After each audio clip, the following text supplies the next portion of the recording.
Did you know that over 1 billion people have a cup of coffee in the morning and over 2.25 billion cups of coffee are consumed daily? There are downsides to coffee, however, downsides that tea doesn't actually have. My name is Abigail Chase. I am a devoted tea drinker, entrepreneur, and organizer of tea parties since a very young age, and I have found that tea is better than coffee in every way. So, coffee and tea have some similarities, but coffee doesn't have as many flavors and variety that tea does. So tea has several categories. There are black teas, which are things like Earl Grey, Lady Grey, Darjeeling, and breakfast teas.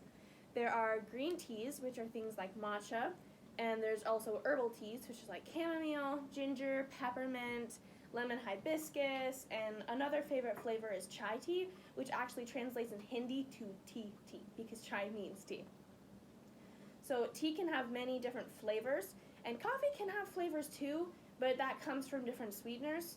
So tea is totally customizable, as in you can make it at home by drying herbs and then steeping them, just like store-bought tea. You can create your own combinations. So for example, I like to drink lavender chamomile because lavender and chamomile have both relaxing qualities to them. And during the day, I like raspberry hibiscus because it's not caffeinated, but it's not really a relaxing tea. It just tastes really, really good. And in the morning, I like English breakfast because, as I said, it's a black tea, which has a lot of caffeine, and it wakes me up in the morning. Now, like I said, coffee doesn't exactly have flavors. It has the intensity of caffeine. So there's light roast, dark roast, and other roasts. So it only has one flavor, but you can make it flavored by putting in sweeteners and other additives like French vanilla cream, pumpkin spice lattes. But by itself, it's very bitter. So not only does tea hydrate you, but it's literally plant water. So it heals you during sicknesses and it prevents diseases. Tea has many different options when it comes to being ill.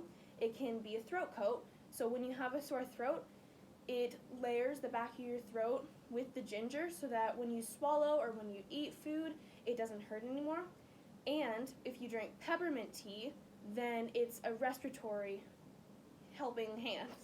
So when you breathe, it doesn't have all that gunk and all that mucus. You can breathe easy and you can sleep better. And as I said before, chamomile is a sleep enhancer, so it can put you to sleep immediately. So echinacea tea, actually, if you take it as a supplement, it has a 58% chance of preventing the common cold and flu. Tea is more hydrating than coffee, but some teas have the same caffeine content as a full cup of joe. Black teas are typically more caffeinated than others, but there are caffeinated teas that aren't black, such as passion fruit lemon and some green teas. But tea relieves stress, and it doesn't send you down the spiral of coffee. So if you drink too much coffee, it can actually give you the same sensations as when you have the jittery feeling. It can give you ear ringing and a heavy heartbeat, excess sweating, which can lead to full-on panic attacks.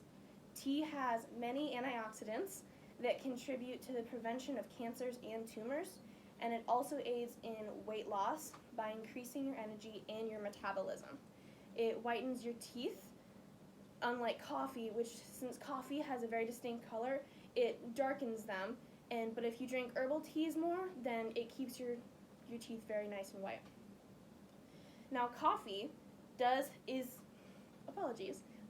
a great choice as it gives you better long-lasting effects during your life.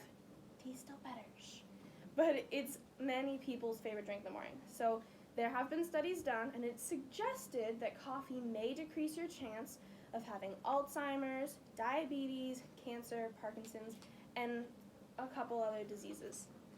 As stated before, coffee's classic flavor can be enhanced with sweeteners and creamers that give it many sugary or seasonal flavors.